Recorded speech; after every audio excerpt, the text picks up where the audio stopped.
இந்தியாவில் ஆயுள் காப்பீட்டு முகவராக பணியாற்ற தகுதி தரும் IRDA IC38 எக்ஸாம் தமிழ் வழியிலான தேர்வுக்கு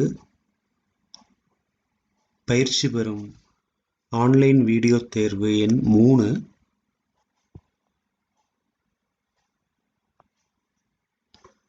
பொதுவான ஆயுள் பாதுகாப்பு காப்பீட்டு பாதுகாப்பு தருவது மட்டுமல்லாமல் பிற வகையிலான பலன்களும் உண்டு. அதில் முதன்மையானது திருமணமான பெண்களின் சொத்து சட்டம், மேரிட் உமன்ஸ் ப்ராப்பர்ட்டி. இந்த பாடத்தின் சுருக்கத்தை பார்த்து விடலாம்.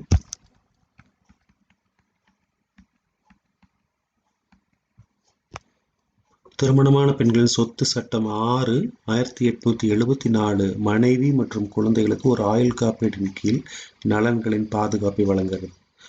மேரிட் உமன்ஸ் ப்ராப்பர்ட்டி MWP சட்டத்தின் கீழ் எடுத்த பாலிசி நீதிமன்ற இணைப்புகள், கடனாளர்கள் மற்றும் ஆயுள் காப்பீடு செய்தவரின் கட்டுப்பாட்டை மீறி இருக்கும். ஒரு ஆயுள் காப்பீடு எடுப்பவர் மேரிட் உமன்ஸ் ப்ராப்பர்ட்டி ஸ்கீமின் கீழ் எடுத்து இருந்தால் அப்பாலிசியை அவர் இறக்க நேரும் பட்சத்தில் அவருக்கு கடன்தாரர்கள் இருந்தால் அந்த கடன் மற்ற அவரின் சொத்துக்களை பறிமுதல் செய்ய வாய்ப்பாகுமே தவிர MWP சட்டத்தின் கீழ் எடுக்கப்படும் அவரது வாரிசுதாரருக்கு கிடைக்கப்படும் கிளைம் தொகையானதில் அவரது கடன்தாரர்கள் உரிமை கொண்டாட முடியாது. அடுத்தபடியாக பிரதான நபர் கீமேன் இன்சூரன்ஸ், கீமேன் காப்பீடு. பிரதான நபர் கீமேன் காப்பீடு வணிக காப்பீடின் ஒரு முக்கிய வடிவமாகும். பிரதான நபர் கீமேன் காப்பீடை வணிகத்தின் ஒரு முக்கிய உறுப்பினரின் மரணம் மூலம் அல்லது நீண்ட காலத்திற்கு அவர் திறனற்று செயல்படாமல் இருக்கும்போது எழும் நிதி இழப்புகளை ஈடு செய்ய வணிகம் மூலம் எடுக்கப்படும் காப்பீட்டு பாலிசி என விவரிக்கலாம். இது வணிக நிறுவனங்கள், அவரது நிறுவனங்களில் பணியாற்றும் முக்கிய நபர்கள், பிரதான நபர்கள் பேரில் எடுக்கப்படும் பாலிசி கீமேன் பாலிசி. இதற்கு அடுத்தது அடமான மீட்பு காப்பீடு என்பது அடிப்படையில் அடமானம் வைப்பவர் மூலம் எடுக்கப்படுகின்ற ஒரு குறைகின்ற கால ஆயுள் காப்பீட்டு பாலிசி மற்றும் கடன் வாங்கியவர் தனது முழு கடனை திருப்பும் முன்னர் இறந்துவிட்டால் மிகுதியுள்ள கடனை திருப்பித் தருவர்கள். பிரீமியம். சாதாரண மொழியில் பிரீமியம் என்ற சொல் ஒரு காப்பீட்டு பாலிசியை வாங்குவதற்காக காப்பீடு பெற்றவர் செலுத்தும் விலையை குறிக்கிறது. பொதுவாக இது காப்பீட்டு தொகையில் ஒவ்வொரு 1000 ரூபாய்க்கும் உள்ள பிரீமியம் விகிதமாக தெரிவிக்கப்படும். இந்த பிரீமியம் விகிதங்கள் காப்பீட்டு நிறுவனங்களிடம் விகிதங்களின் அட்டவணையில் வடிவில் கிடைக்கின்றன.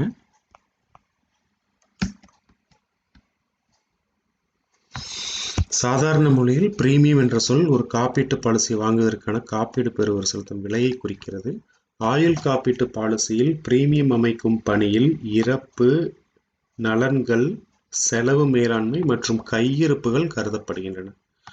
மொத்த பிரீமியம் நிகர பிரீமியத்துடன் ஏற்றுதல் என்ற ஒரு அளவை கூட்டி கிடைக்கிறது. ஒரு காலங்கழிதலுக்கு அர்த்தம் பாலிசிதாரர் பிரீமியம் செலுத்துவதை நிறுத்திவிடுகிறார். விலகிக் கொள்ளும் வழக்கில் பாலிசிதாரர் பாலிசியை ஒப்படைத்து மற்றும் பாலிசியை சேர்க்கப்பட்ட பண மதிப்பில் இருந்து ஒரு தொகையை பெறுகிறார். காலங்கழிதல் என்பது பாலிசிதாரர் பிரீமியம் செலுத்துவதை நிறுத்துவதால் பாலிசி காலாவதி ஆகிவிடுகிறது, லேப்ஸ் ஆகிவிடுகிறது.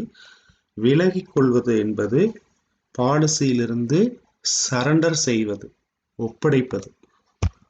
அடுத்தது ஆயுள் காப்பீட்டு நிறுவனத்தின் உண்மையான அனுபவம் கருதப்பட்ட அனுபவத்தை விட சிறந்ததாக இருப்பதன் விளைவாக உபரி எழுகிறது. சர்ப்ளஸ்.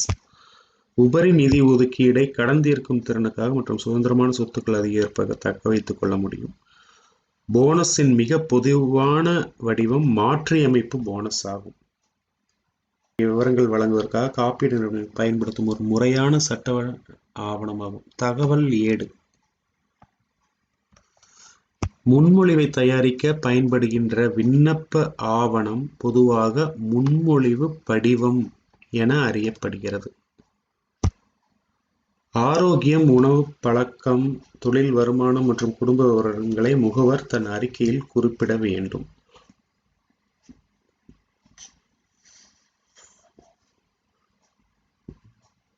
உயரம், எடை, இரத்த அழுத்தம், இதய நிலை போன்ற உடல் அம்சங்கள் தொடர்பான விவரங்களை மருத்துவ ஆய்வாளரின் அறிக்கை எனப்படும் தன் அறிக்கையில் பதிவு செய்து குறிப்பிட வேண்டும். நெறிமுறை சார்ந்த இன்னல் என்பது ஒரு ஆயுள் காப்பீடு பாலிசி வாங்கியதன் விளைவாக வாடிக்கையாளர் நடத்தை மாறி மற்றும் அந்த மாற்றம் இழப்பின் வாய்ப்பை அதிகரிக்கும் சாத்தியத்தை குறிக்கிறது. நெறிமுறை சார்ந்த இன்னல் தரமான வயது சான்றுகளாக கருதப்படுகின்ற சில ஆவணங்களில் பள்ளி அல்லது கல்லூரி சான்றிதழ், நகராட்சி பதிவுகளிலிருந்து கிடைக்கும் பிறப்பு சான்றிதழ் போன்றவை உள்ளன. ஒவ்வொரு காப்பீட்டு நிறுவனம் ஏஎம்எல் திட்டத்தை வைத்திருக்க வேண்டும். தங்கள் வாடிக்கையாளரின் உண்மையான அடையாளத்தை காப்பீட்டாளர் தீர்மானிப்பது அவசியம். கேஒய்சி நடைமுறையின் பகுதி. முகவரி சான்று, நிரந்தர கணக்கு எண் மற்றும் புகைப்படங்கள் கேஒய்சி ஆவணங்கள் சேகரிக்கப்பட வேண்டும். பிரீமியம் ரசீதை வழங்கும் போது ஒரு காப்பீடு ஒப்பந்தம் துவங்குகிறது. FPR first premium receipt. ஆயுள் காப்பீடு நிறுவனம் ஒரு பாலிசிதாரர் பாலிசிக்கு விண்ணப்பிக்கும் போது அதற்கு முன்மொழிவு படிவத்தை சமர்ப்பித்து அதற்குரிய ஆவணங்களுடன் தேவையான பிரீமியத்தை செலுத்தி முதல் பிரீமியம் ரசீது வாங்கும் போது அந்த பாலிசி காப்பீட்டு ஒப்பந்தம் துவங்குகிறது. இதற்கான சான்று FPR ரசீது. பாலிசி ஆவணம் என்பது காப்பீடு தொடர்புடைய மிக முக்கியமான ஆவணம். பாலிசி பாண்ட், ஒரிஜினல் பத்திரம். இது காப்பளிக்கப்படுபவர் மற்றும் காப்பீடு நிறுவனத்தினிடையே உள்ள ஒப்பந்தத்தின் சான்றாக உள்ளது. தரமான பாலிசி ஆவணத்தில் பொதுவாக பாலிசி அட்டவணை, தரமான விதிகள் மற்றும் பாலிசியின் குறிப்பிட்ட விதிகள் என்ற 3 பாகங்கள் உள்ளன. முதல் பிரீமியம் ரசீது, பாலிசி ஆவணம், பாலிசி அட்டவணை, தரமான காலம் என்ற உட்பிரிவு, உரிய தேதிக்கு பிறகு, சலுகை காலம் என்பது என்ற உட்பிரிவு, கிரேஸ் பீரியட். உரிய தேதிக்கு பின்னர் பாலிசிதாரருக்கு பிரீமியம் செலுத்துவதற்காக ஒரு கூடுதல் காலத்தை வழங்குகிறது. பாலிசிதாரன் பிரீமியம் தவணை நாளிலிருந்து செலுத்தாத பட்சத்தில் அதற்கு மேலும் செலுத்துவதற்காக கூடுதல் தவணை காலம்தான் சலுகை காலம் என்பது. மறு நியமனம் என்பது பிரீமியங்களை செலுத்தாமல் நிறுத்தப்பட்ட அல்லது பறிமுதல் இல்லாமை விதிகளில் ஒன்றின் கீழ் தொடர்கிற ஒரு பாலிசியை ஆயுள் காப்பீட்டு நிறுவனம் மீண்டும் அமலில் கொண்டு வரும் வழிமுறையாகும். ஒரு பாலிசி கடன் இரு விதங்களில் ஒரு சாதாரண வணிக கடனிலிருந்து வேறுபட்டது. முதலில் பாலிசியின் உரிமையாளர் சட்டப்பூர்வமாக கடனை திரும்பிச் செலுத்த சட்ட ரீதியாக கடமைப்படவில்லை மற்றும் காப்பீட்டு நிறுவனம் காப்பீடு பெற்றவர் மீது ஒரு கடன் தகுதிக்கான சோதனையை செய்ய வேண்டிய அவசியம் இல்லை. காப்பளிக்கப்பட்டவர் அவரது மரணத்திற்கு பிறகு காப்பீடு நிறுவனம் மூலம் காப்பீடு தொகை வழங்கப்பட வேண்டிய நபர்களின் பெயரை முன்மொழிவது பெயர் நியமனமாகும். வாரிசுதாரர், பாலிசிக்கான வாரிசுதாரர். ஒரு ஆயுள் காப்பீடு பாலிசியின் உரிமை மாற்றம் அசைன்மெண்ட் ஒரு நபர் மற்றொரு நபருக்கு பாலிசியின் உரிமைகள், சாசனம் மற்றும் நலன்களை மாற்றும் செயலை குறிக்கிறது. உரிமைகள் மற்றும் மாற்றும் நபர் மாற்றுபவர் எனவும் மற்றும் அதை பெறுபவர் உரிமை பெறுபவர் எனவும் அழைக்கப்படுகிறார்கள். மாற்றங்களை காப்பீடு நிறுவனம் மற்றும் காப்பளிக்கப்பட்டவரின் சம்மதத்திற்கு உட்பட்டது. சில எளிய மாற்றங்களை தவிர பொதுவான மாற்றங்கள் பாலிசியின் முதல் வருடத்தில் அனுமதிக்கப்படுவதில்லை. முக்கிய வார்த்தைகள்: சலுகை காலம், பாலிசி காலங்கழிதல், பாலிசி புத்தாக்கம், ஒப்படைவு மதிப்பு, பெயர் நியமனம், உரிமை மாற்றம். இப்பொழுது கேள்விகளுக்கு செல்லலாம்.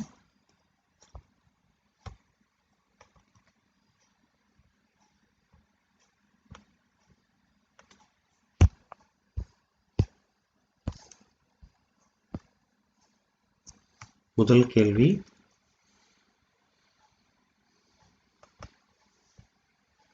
கீழுள்ள இழப்புகளில் பிரதான நபர் கீமன் காப்பீடின் கீழ் காப்பளிக்கப்படுபவை எவை?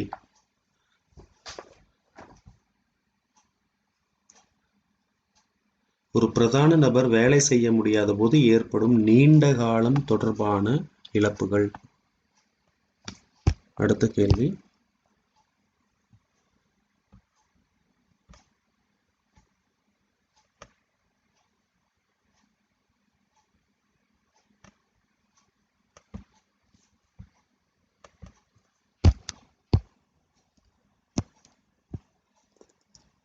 ஒரு பாலிசி MWP சட்டத்தின் கீழ் எடுக்கப்பட்டது.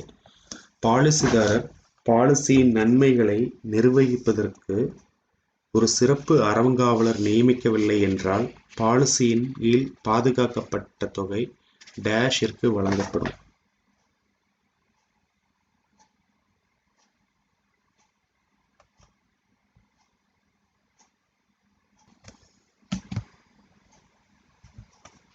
அடுத்த கேள்வி, மகேஷ் கடன் வாங்கிய மூலதனம் மூலம் ஒரு வணிகத்தை நடத்துகிறார்.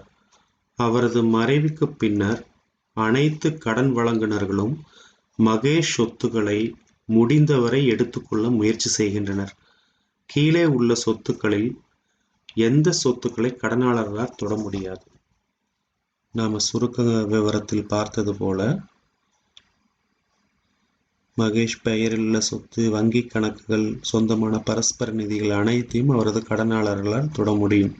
ஆனால் MWP சட்டத்தின் கீழ் பிரிவு 6 கீழ் வாங்கிய கால ஆயுள் காப்பீட்டு பாலிசி அவரது கடன்தாரர்களால் எடுக்க முடியாது. அடுத்த கேள்வி, கீழே உள்ள தேர்வுகளில் MWP சட்டத்தை பொறுத்தவரை எது உண்மை? கூறு 1, முதிர்வு ஈடுகோரல்களுக்கான காசோலைகள் பாலிசிதாரர்களுக்கு செலுத்தப்படுகிறது. முதிர்வு ஈடுகோரல்களுக்கான காசோலைகள் அறங்காவலர்களுக்கு செலுத்தப்படுகிறது. அறங்காவலர்கள் இரண்டாவது. அடுத்த கேள்வி, அஜய் தனது ஊழியர்களுக்காக காப்பீடு பிரீமியங்களை கட்டுகிறார். கீழுள்ள காப்பீடு பிரீமியத்தில் ஊழியர்களுக்கு வழங்கப்படும் இழப்பீடிற்கு கீழ் கழிக்கத்தக்கதாக எது கருதப்படவில்லை?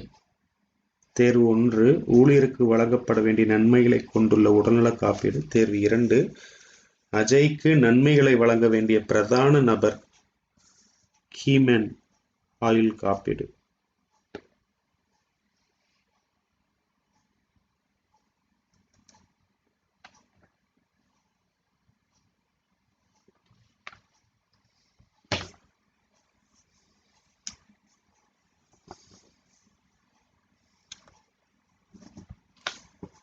கீமன் மற்றும் உத்தரவாதமாக தங்கள் சொத்தை அடகு வைத்து கடன் பெறுபவர்களுக்கு வட்டி விதிக்கும் ஆனால் சொத்தின் உரிமையை வைத்திருக்கும் நடைமுறை டேஷ் என்று அழைக்கப்படுகிறது.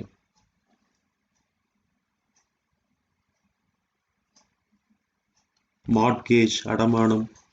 அடுத்த கேள்வி, கீழே உள்ள பாலிசியில் எதனால் வீட்டு கடன் வாங்குபவர்களுக்கு பாதுகாப்பு அளிக்க முடியும்? ஆயுள் காப்பீடு, அனைவருக்குமான ஆயுள் காப்பீடு பாலிசி. இயலாமை காப்பீடு, உடல் ஊனமுற்ற நிலையில் அதற்கு காப்பீடு வழங்கும் பாலிசிகள். அடமான காப்பீடு என்பதே கடன்தாரர்கள் ஹோம் லோன் பாரோவர்ஸ்க்கு வழங்கப்படும் காப்பீட்டு பாதுகாப்பு. பொது காப்பீடு ஆயுள் அல்லாத உயிரற்ற பொருள்களுக்கான காப்பீடு என்று கொள்ளலாம். ஆயுள் அல்லாத அனைத்து காப்பீடும் பொது காப்பீட்டில் வருகிறது. MRA, மார்ட்கேஜ் ரிடம்ப்ஷன் இன்சூரன்ஸ் என்பதே சரியான பதில். பாலிசி காலங்கழிதலுக்கு என்ன அர்த்தம்? பாலிசிதாரர் பாலிசிக்கான பிரீமியத்தை முழுமையாக செலுத்திவிட்டார். ஒரு பாலிசியில் பிரீமியம் செலுத்துவதை நிறுத்திவிட்டார். Lapse, discontinues premium payment for a policy. அதுவே சரியான பதில்.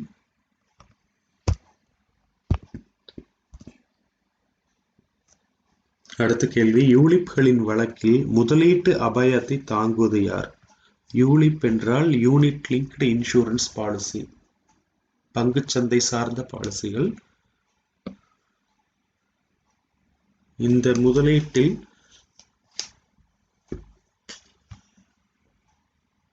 வரும் அபாயத்தை ஏற்றுக்கொள்வது காப்பீடு பெற்றவரே ஆகும். அடுத்த கேள்வி, பிரீமியம் என்ற சொல் காப்பீட்டு பாலிசி தொடர்பாக எதை குறிக்கிறது? காப்பீட்டு நிறுவனம் சம்பாதிக்கும் லாபம்.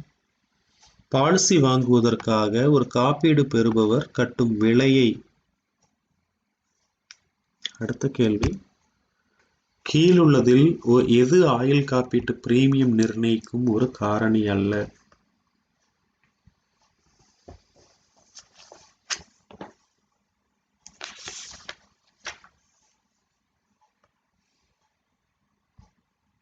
அடுத்த கேள்வி, கீழுள்ள கூற்றில் எது உண்மையானது? ஆயுள் காப்பீட்டு கொள்கைகள் ஈட்டுறுதி ஒப்பந்தங்கள், மறுபுறம் ஆயுள் காப்பீட்டு பாலிசிகள் உத்தரவாத ஒப்பந்தங்களாக உள்ளது.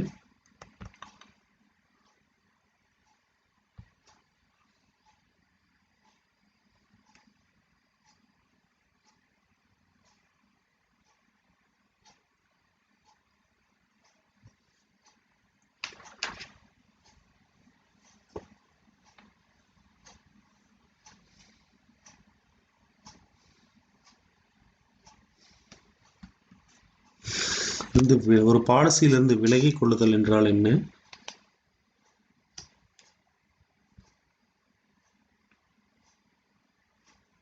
பாலிசியிலிருந்து விலகிக் கொள்வது என்பது சேகரிக்கப்பட்ட ஒப்படைவு மதிப்புக்கு பதிலாக பாலிசியின் ஒப்படைவு, சரண்டர் செய்வது. அடுத்த கேள்வி, கீழுள்ளதில் எந்த உபரி வரையறுக்கும் வழிகளில் எது எந்த உபரி வரையறுக்கும் வழிகளில் ஒன்றாகும்?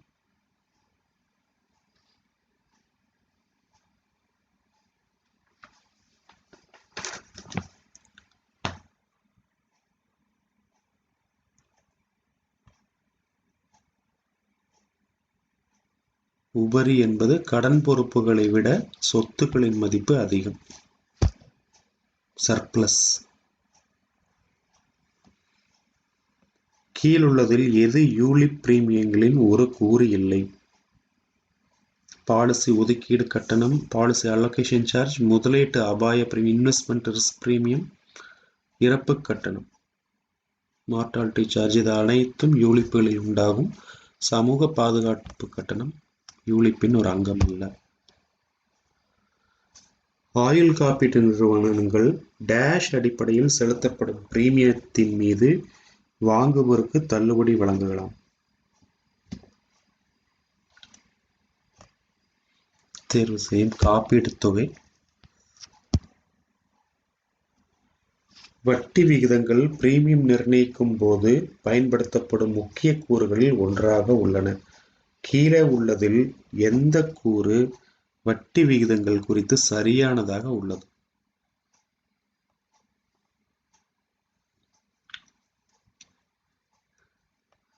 அதிக வட்டி விகிதம் விவரிக்கப்பட்டால்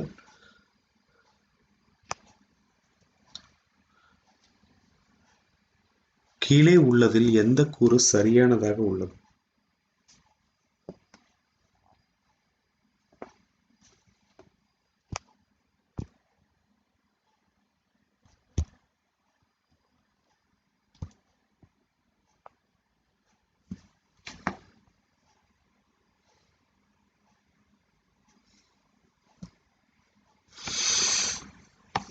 பிரீமியங்களின் 1% காப்பீடு தொகையின் 1000ற்கு நிலையான தொகை. ஒவ்வொரு பாலிசிக்கும் ஒரு நிலையான தொகை.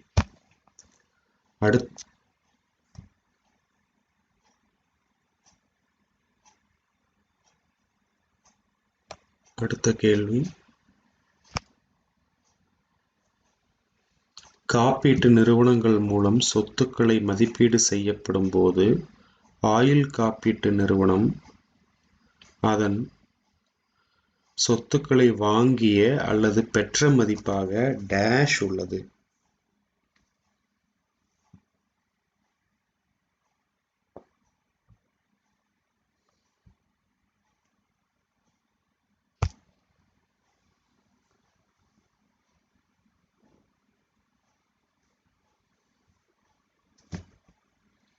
டேஷ் வழக்கில் ஒரு நிறுவனம் போனஸை ஒரு அடிப்படை நன்மையின் சதவீதமாக மற்றும் ஏற்கனவே இணைக்கப்பட்ட போனஸாக காட்டுகிறது.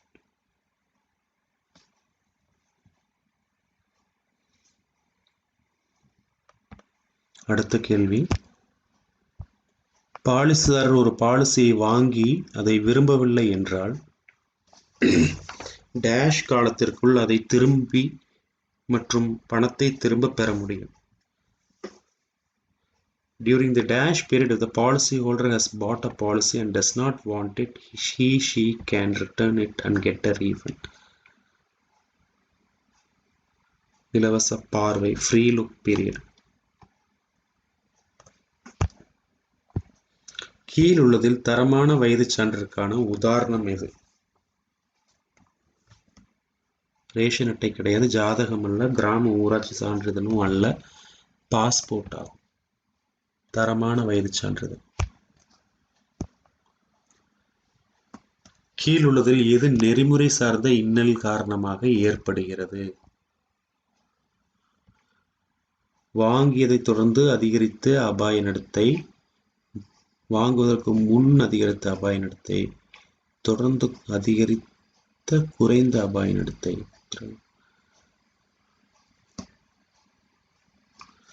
காப்பீடு வாங்கியதை தொடர்ந்து அதிகரித்த அபாய நடத்தை. அடுத்த கேள்வி, கீழுள்ள அம்சங்களில் எது மருத்துவ ஆய்வாளர் அறிக்கையில் பரிசோதிக்கப்பட வேண்டும்? Medical examiner report. அதிக காப்பு தொகை கொண்ட பாலிசிகளுக்கு மருத்துவ ஆய்வாளரின் அறிக்கை தேவைப்படும். அந்த அறிக்கையில் என்னென்ன விவரங்கள் உள்ளடக்கம் செய்யப்படும் என்றால் உயரம், எடை மற்றும் இரத்த அழுத்தம். அடுத்த கேள்வி, ஒரு தயாரிப்பு விவரங்களை வழங்குவதற்காக காப்பீடு நிறுவனங்கள் பயன்படுத்தும் ஒரு முறையான சட்ட ஆவணமாகும். முன்மொழிவு படிவம் என்பது முன்மொழிவாளர் பாலிசி எடுக்க விரும்புவர் சமர்ப்பிக்கும் விண்ணப்ப படிவம். கோட் என்பது அல்ல, தகவல் ஏடு, ப்ராஸ்பெக்டஸ், காப்பீடு ஆகும். அதுக்கு அடுத்த கேள்வி, திட்டத்தை தயாரிக்க பயன்படுகிற பயன்பாடு ஆவணம் பொதுவாக டேஷ் என அறியப்படுகிறது. முன்மொழிவு படிவம், ப்ரொபோசல் ஃபார்ம். அடுத்த கேள்வி, கீழே கொடுக்கப்பட்ட வயது சான்று ஆவணங்களில் இருந்து காப்பீட்டு நிறுவனங்கள் மூலம் எது தரமற்றதாக வகைப்படுத்தப்படுகிறது?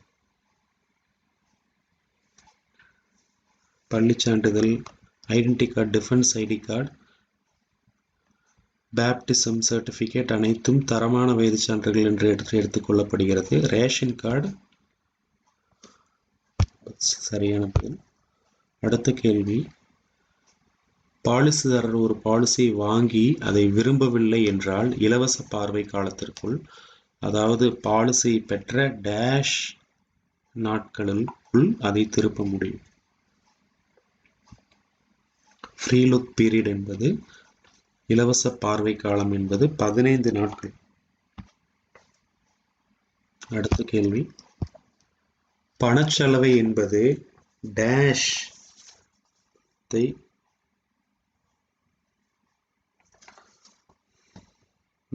தோற்றத்தை மறைத்து ஒரு பொருளாதாரத்தில் சட்டப்பூர்வமான தோற்றத்துடன் கொண்டு வரும் செயல்முறையாகும். அடுத்த கேள்வி, இலவச பார்வை காலத்தில் ஒரு பாலிசிதாரர் மூலம் பாலிசி திருப்பப்பட்டால் கீழுள்ளதில் ஒரு பாலிசி குறித்து எந்த கூறு சரியானதாக உள்ளது? 1. காப்பீட்டு நிறுவனம் 100% பிரீமியத்தை திரும்ப வழங்கும். 2. காப்பீட்டு நிறுவனம் 50% பிரீமியத்தை திரும்ப வழங்கும். 3. விகிதாச்சார முறையில் காப்பளிக்கப்பட்ட காலத்திற்கான காப்பீடு தொகை அளவு மருத்துவ பரிசோதனை மற்றும் முத்திரை தீர்வை கட்டணம் பிரீமியம் தொகையிலிருந்து கழிக்கப்பட்டு மீதி கிடைக்கும். காப்பீட்டு நிறுவனம் முழு பிரீமியத்தையும் பறிமுதல் செய்துவிடும். ஆப்ஷன் 3 சரியான பதில். அடுத்த கேள்வி, கீழே உள்ளதில் எது ஒரு செல்லுபடியாகும் முகவரி சான்றாக இருக்கிறது? முகவரி சான்றாக இல்லை என்பதே கேள்வி. Is not a valid address proof. வாக்காளர் அடையாள அட்டை, வங்கி கணக்கு புத்தகம், ஓட்டுநர் உரை அனைத்திலும் உள்ள முகவரி சான்றை அத்தாட்சியாக எடுத்துக்கொள்ளப்படும். பேன் கார்டில் முகவரியே இருக்காது, அதனால் அதுவே சரியான பதில்.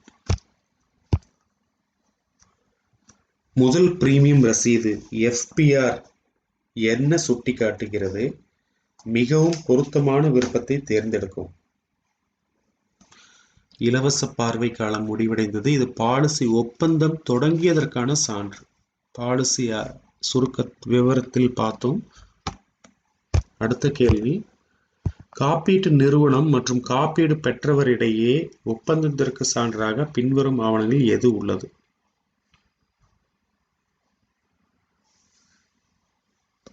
Which of the following document is an evidence of the contract between insurer and insured?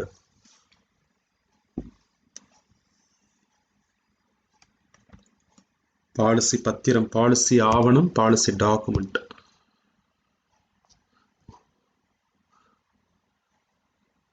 ஒரு குறிப்பிட்ட பாலிசி ஆவணத்தில் சிக்கலான மொழியில் வார்த்தைகள் பயன்படுத்தப்பட்டு மற்றும் அது ஒரு தெளிவின்மையை தந்தால் அது ஒரு பொதுவாக எப்படி பரிசீலிக்கப்படும்? காப்பீடு பெற்றவருக்கு ஆதரவாக. அடுத்த கேள்வி, ஒரு பாலிசி ஆவணத்தை மிகச்சிறந்த முறையில் விவரிக்கின்ற விருப்பத்தை தேர்ந்தெடுக்கும். பாலிசி ஆவணம், பாலிசி பாண்ட்.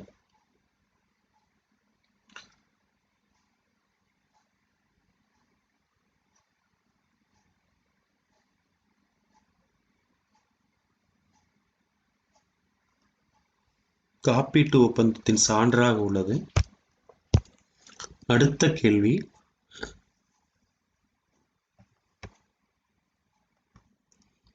கீழே உள்ள கூறுகளில் எந்த கூறு சரியானதாக உள்ளது? முன்மொழிவு படிவத்தை ஏற்பது பாலிசி ஒப்பந்தம் தொடங்கிவிட்டதற்கான சான்று. பாலிசிக்கான விண்ணப்ப படிவம், proposal form. பிரீமியத்தை ஏற்பது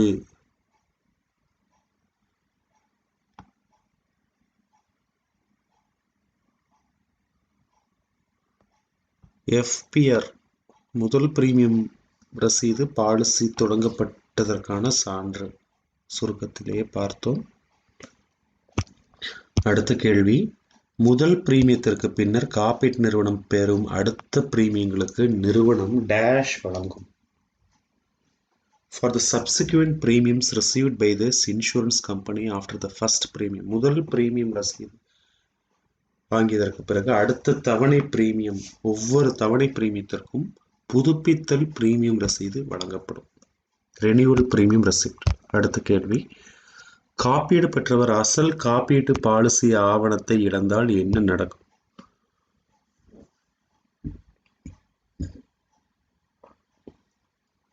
What will happen if the insured person loses the original life insurance policy document?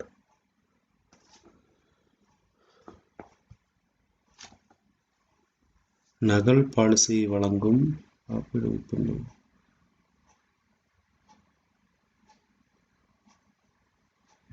நகல் பாலிசி வழங்கும். அடுத்த கேள்வி, கீழே உள்ள கூறுகளில் எது சரியானதாக உள்ளது?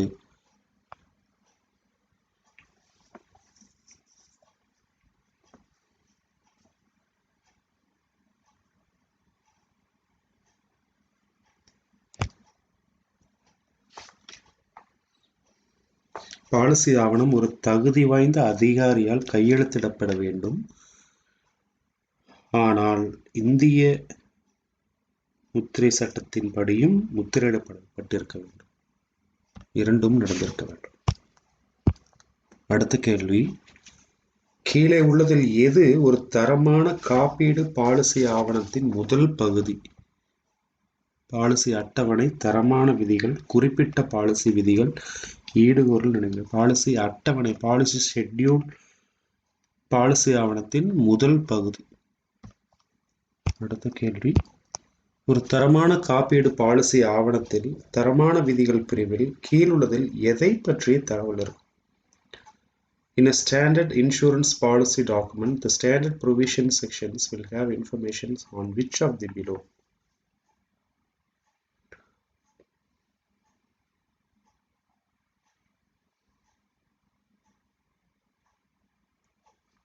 ஒப்பந்தத்தின் கீழ் பொருந்தும் உரிமைகள் மற்றும் சலுகைகள் மற்றும் பிற நிபந்தனைகள். The rights and privileges and other conditions which are applicable under the contract.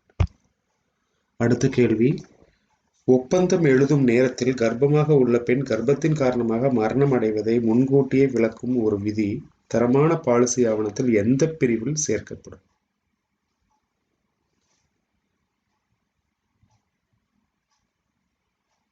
குறிப்பிட்ட பாலிசி விதிகள்.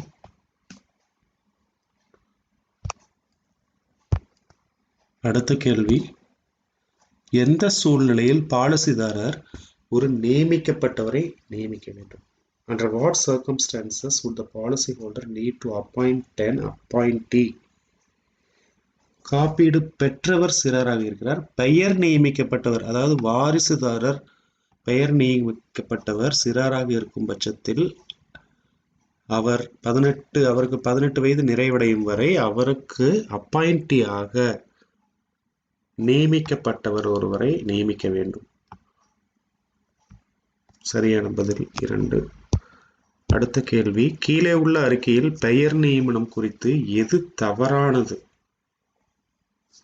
Which of the below statement is false with regards to nomination? பாலிசிக்கு வாரிசுதாரராக நியமிப்பது சம்பந்தமான கேள்வி. எது தவறான?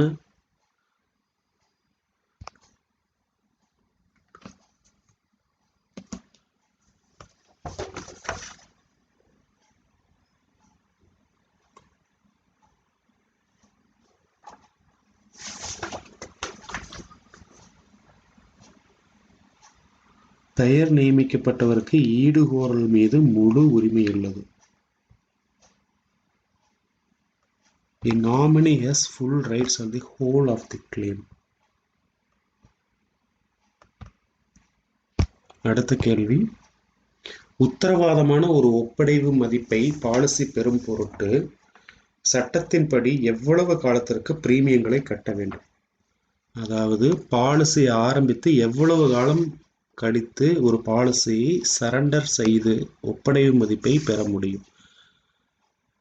இதற்கு சரியான பதில் என்பது, அதாவது தற்போதைய நடைமுறை என்பது இந்த ஜனவரி 2020 பிறகு வரும் பாலிசிகள் LICயில் எடுக்கும்போது குறைந்தது 2 வருடங்கள் செலுத்தியிருந்தாலே அதற்குரிய சரண்டர் தொகையோ அல்லது லோன் பெற முடியும். ஆனால் இந்த கேள்வி உருவாக்கப்படும் போது அதற்குரிய காலம் 3 ஆண்டுகளாக இருந்தது. ஆகவே 3 ஆண்டு பதிலை எடுத்தால் இதற்குரிய மதிப்பெண் கிடைக்கும்.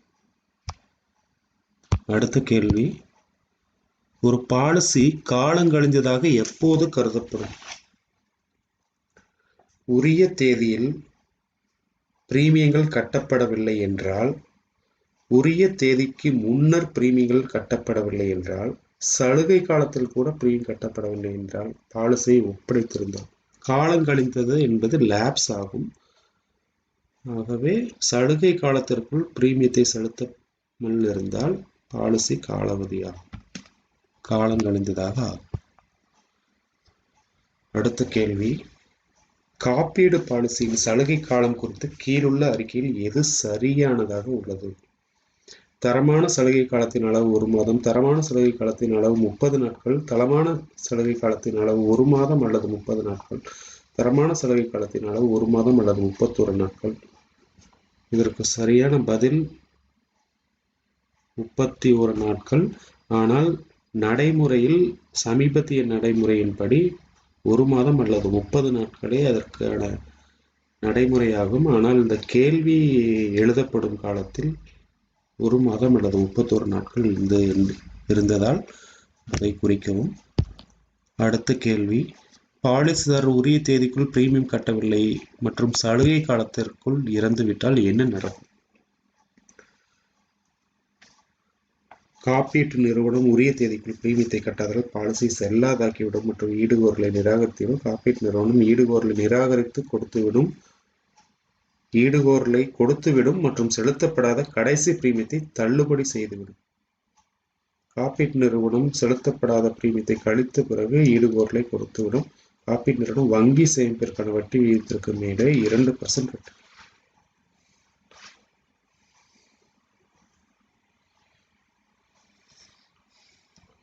இதற்கு பதில்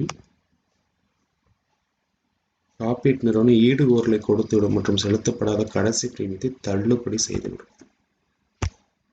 கிரேஸ் பீரியடிற்குள் செலுத்தாமல் இருந்தார். ஒரு காலங்கழிந்த பாலிசியை புத்தாக்கம் செய்யும் போது காப்பீட்டு நிறுவனம் மூலம் கீழுள்ளதில் எந்த அம்சம் மிகவும் குறிப்பிடத்தக்கதாக கருதப்படும்? மிகவும் பொருத்தமான விருப்பத்தை தேர்ந்தெடுக்கும். புத்தாக்க சமயத்தில் காப்பீட்டு தகுதிக்கான சான்றுகள், காப்பீட்டு நிறுவனத்தின் அபாயத்தை அதிகரிப்பதற்கு வழிவகுக்கும் பாலிசி புத்தாக்கம், வட்டியுடன் செலுத்தப்படாத பிரீமியங்கள் செலுத்துதல், காப்பீடு பெற்றவர் ஒரு குறிப்பிட்ட கால வரைக்குள் புத்தாக்கத்திற்கான விண்ணப்பத்தை சார்ந்தது.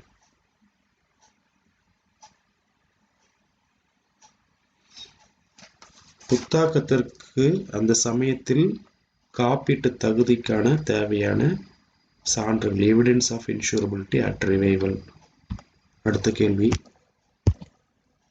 காப்பீட்டு பாலிசிக்கு காப்பீடு சட்டம் 1938 டேஷின் கீழ் பெயர் நியமனம் அனுமதிக்கப்படுகிறது.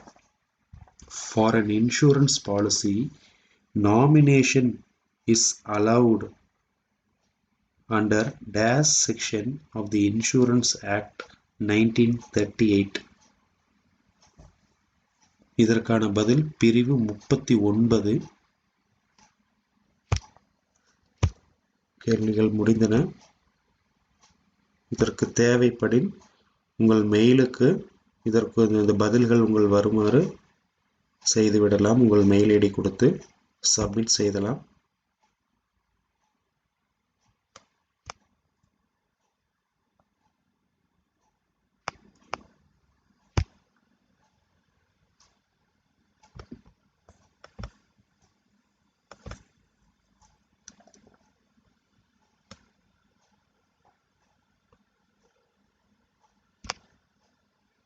View score.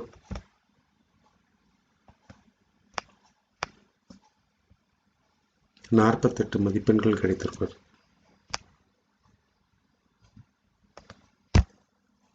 சரியான பதில்.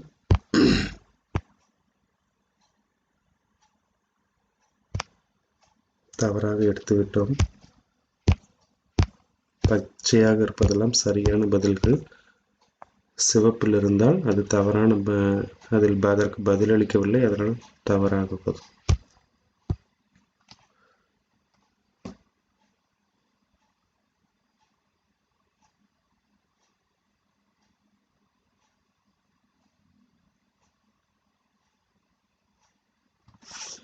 All the best. Thank you.